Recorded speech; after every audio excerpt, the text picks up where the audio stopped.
بسم اللہ الرحمن الرحیم۔ قال النبی صلی اللہ علیہ وسلم خذوا مناسککم۔ حضور کا ارشاد ہے مجھ سے حج کے مناسک اچھی طرح سیکھ لو۔ خود اللہ تعالیٰ نے حضرت ابراہیم علیہ السلام کا جو تذکرہ فرمایا اس میں بھی یہی بات ہے کہ جب اللہ کے گھر کو بنا لیا، اللہ کے گھر کی تعمیر مکمل ہو گئی، تو اس پر حضرت ابراہیم نے اللہ سے یہ دعا کی وَأَرِنَا مَنَاسِكَنَا، یا اللہ اب ہمیں حج کے مناسک بھی سکھا دے۔ یا اللہ تیرا گھر بن گیا، اب اس گھر کو اس گھر کی عبادت کیسے کرنی ہے، احکام کیا ہیں، طریقے کیا ہیں، اصول کیا ہیں۔ تو یہ اللہ کا براہ راست مطلب قرآن پاک میں حکم بھی ہے، حج کے مسائل سیکھنے ہیں، اور پھر آپ صلی اللہ علیہ وسلم نے بھی ارشاد فرمایا کہ حج کے مناسک مجھ سے سیکھ لو۔ تو آج کی مجلس میں ہم ناظرین سے حج کے کچھ اہم ضروری مسائل ڈسکس کریں گے جو عام طور پہ عمرہ میں یا حج میں پیش آتے ہیں۔ اس میں پہلی چیز جو میں آپ کی خدمت میں عرض کروں گا، احرام۔ دیکھیں، جب آپ احرام باندھتے ہیں تو اس میں 3 چیزیں ہوتی ہیں۔ پہلا کام یہ ہوتا ہے کہ 2 چادریں ہم مرد حضرات جو ہے نا، ایک باندھ لیتے ہیں، ایک اوڑھ لیتے ہیں۔ نمبر 2، ہم عمرے کی یا حج کی نیت کرتے ہیں، یا اللہ میں عمرہ کی نیت کرتا ہوں تو آسان فرما قبول فرما، یا حج کی نیت کرتا ہوں آسان فرما قبول فرما۔ اور تیسرا کام ہم کرتے ہیں لبیک، تلبیہ ہم 3 دفعہ پڑھتے ہیں، لبیک اللہم لبیک، لبیک لا شریک لک لبیک، ان الحمد والنعمت لک والملک لا شریک لک۔ یہ 3 چیزیں ہیں، ان 3 چیزوں کو ہم کہتے ہیں احرام باندھنا۔ 2 چادریں، نیت اور تلبیہ، یہ 3 کام جو ہم کرتے ہیں، اس کو سادہ لفظوں میں کہتے ہیں جی ہم نے احرام باندھ لیا ہے۔ احرام ان چادروں کا نام نہیں، احرام جو نیت کی ہے، باطنی طور پر اپنے اوپر کچھ پابندیاں جو لاگو کی ہیں کہ اب میں نے کیا کیا کام نہیں کرنا ہے، تو ان پابندیوں کو احرام کہا جاتا ہے کہ اب یہ چیزیں تمہارے اوپر حرام ہیں، یہ احرام کی پابندیاں ہیں، یہ کام آپ احرام کے دوران نہیں کر سکتے۔ تو جب آپ نے احرام باندھ لیا، یعنی وہ 2 چادریں، نیت اور تلبیہ 3 دفعہ کہہ دیا، تو اس کے بعد آپ احرام میں آ گئے۔ اور جب احرام میں آ گئے ہیں تو اب احرام میں کن کن چیزوں سے بچنا ہے؟ اس میں پہلی چیز ہے خوشبو۔ کسی قسم کی بھی خوشبو آپ استعمال نہیں کر سکتے احرام کی حالت میں۔ سپرے ہے، سینٹ ہے، عطر ہے، یا اس طرح کی کوئی اور خوشبودار چیزیں ہیں۔ اور یہاں تک کہ آپ جب احرام کی حالت میں ہوں گے تو خوشبودار صابن سے بھی اپنے ہاتھ چہرے کو نہیں دھو سکتے۔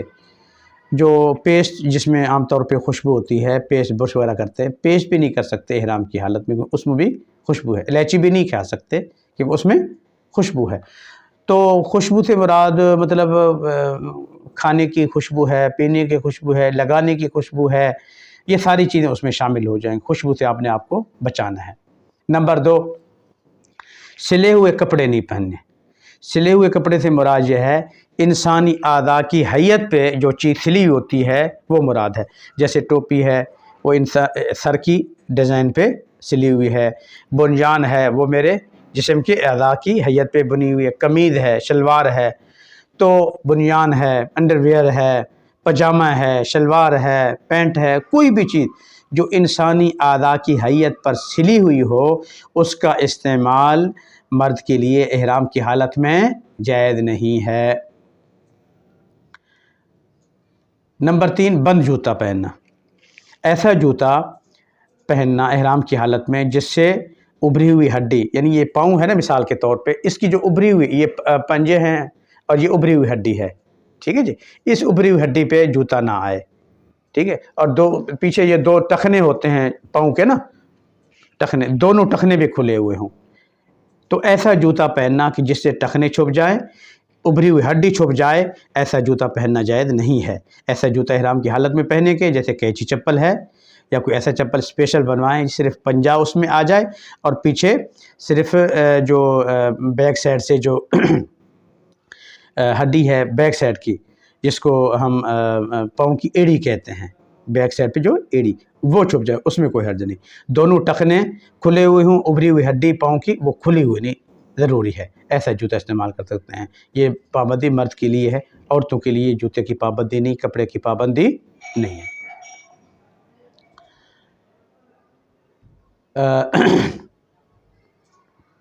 چوتھی چیز ہے بال کاٹنا۔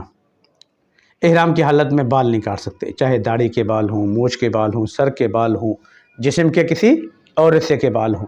اس لیے احرام کی حالت میں بہت احتیاط کرنا ہے، نہانا بھی ہے، وضو بھی کرنا ہے، تو بہت زور سے داڑھی کو خلال کرنا، کھینچنا، جس سے داڑھی کے بال گر جائے، سر کے بال گر جائیں، یا جسم کے اور حصے کے بال گر جائیں، خارج کریں زور سے، اس سے بال گر جائے، اس کی اجازت نہیں ہے۔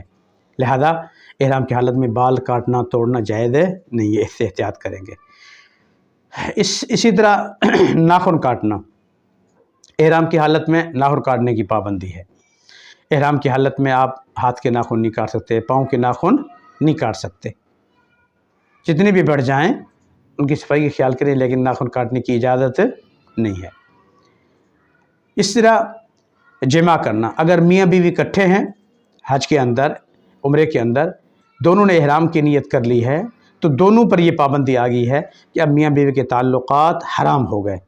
میاں بیوی کے تعلقات ہم بستری تو اپنی جگہ، یعنی میاں بیوی ایک دوسرے کو خواہش کے ساتھ چھو بھی نہیں سکتے، خواہش کے ساتھ ایک دوسرے کو ہاتھ بھی نہیں لگا سکتے۔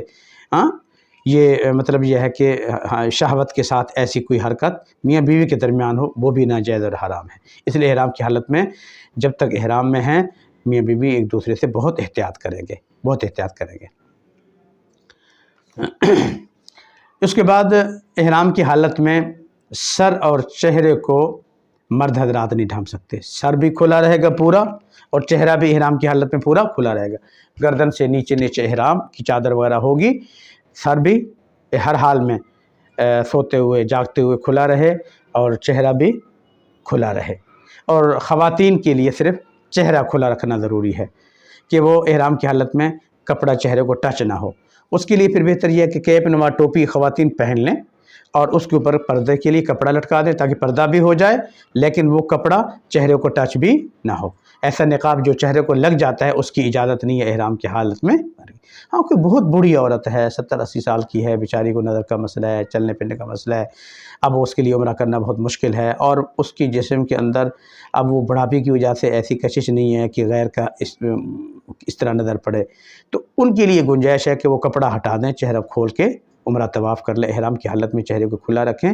لیکن نوجوان خواتین ان کے لیے قطعاً چہرہ کھولنے کی اجازت نہیں ہے۔ خود امی عائشہ فرماتی ہیں کہ جب ہم احرام میں تھے تو احرام کی حالت میں ہماری ترتیب یہ ہوتی تھی کہ اگر کوئی سامنے مرد نہیں ہوتا تھا تو ہم کپڑا ہٹا لیتے تھے، چہرے کو کھول دیتے تھے، لیکن دائیں بائیں سے کوئی مرد نظر آتا تو پنکھے سے یا کسی اور چیز سے چہرے کو ہم ڈھانپ لیتے تھے تاکہ چہرہ کسی کو نظر نہ آئے۔ تو بہرحال چہرہ کھلا رکھنا اپنی جگہ، لیکن پردہ کرنا اپنی جگہ، یہ دو علیحدہ چیزیں ہیں۔ امید ہے کہ آپ کو بات سمجھ آ گئی ہوگی۔ اسی طرح احرام کی حالت میں خشکی کا شکار کرنا، اگر آپ بائی روڈ سفر کر رہے ہیں، بائی ٹرین سفر کر رہے ہیں، پیدل سفر کر رہے ہیں، اونٹ گھوڑے پہ سفر کر رہے ہیں، تو احرام جب آپ نے باندھ لیا تو احرام کی حالت میں خشکی کے سفر میں آپ شکار نہیں کر سکتے۔ ہاں، دریا میں ہیں، سمندر میں ہیں تو مچھلی کا شکار کر سکتے ہیں، لیکن خشکی میں ہرن ہے، کوئی جانور آ گیا، اب اس کا شکار کرنا ہے، یہ احرام کی حالت میں جائز نہیں ہے۔ اسی طرح احرام کی حالت میں اگر فرض کریں کہ جوئیں پڑ جائیں بالوں میں یا جسم کے اندر، ٹھیک ہے، تو احرام کی حالت میں پھر یہ پابندی ہے کہ آپ جوئیں نہیں نکال سکتے۔ اگر جسم میں ہیں بھی صحیح تو اب ان کو پکڑنا، ان کو مارنا، ان کو پھینکنا یا کپڑوں سے ہٹانا یہ جائز نہیں ہے۔ ہاں، تکلیف دہ چیزیں ہیں، مچھر ہے، کوئی اور کاٹنے والی چیز ہے، بچھو ہے، کوئی اور نقصان دہ چیز ہے، وہ اگر احرام کی حالت میں آپ کے سامنے آ جائے تو اس کو مار سکتے ہیں، اور ایسی چیزیں جو موذی کے درجے میں نہیں آتی، ہاں، ان کو بھی نہیں مار سکتے۔ اور جوں خاص طور پہ اگر خدا نخواستہ احرام کی حالت میں بالوں میں یا جسم میں یا احرام میں پڑ جائیں تو ان کو اسی حالت میں رہنے دیں گے، ان کو چھیڑنے کی اجازت نہیں ہے۔ یہ چند احرام کی پابندیوں کے حوالے سے مسئلے تھے جو آپ کی خدمت میں نے عرض کی ہیں۔ امید ہے کہ انشاءاللہ یہ مسئلے آپ کو سمجھ آ گئے ہوں گے، اور ہم آپ کو اپنے اس پہ یوٹیوب چینل پہ اپنا ایک واٹس اپ نمبر بھی ڈال دیں گے۔ اگر کوئی آپ کسی وقت کوئی مسئلہ پوچھنا چاہیں حج کے حوالے سے یا کوئی اور مسئلہ پوچھنا چاہیں تو آپ اس نمبر پہ واٹس ایپ کے ذریعے رابطہ کر سکتے ہیں۔ اگر کوئی مسئلہ بتانے میں اس کی صحیح وضاحت نہیں کر سکتا یا اس کو آپ کو بات سمجھ نہیں آئی تو آپ اس واٹس ایپ کے تھرو آپ حج کے مسائل یا دیگر مسائل پوچھ سکتے ہیں، وہ انشاءاللہ ہم نمبر بھی آپ کو اس میں ڈال دیں گے۔ آخر دعوانا الحمدللہ رب العالمین۔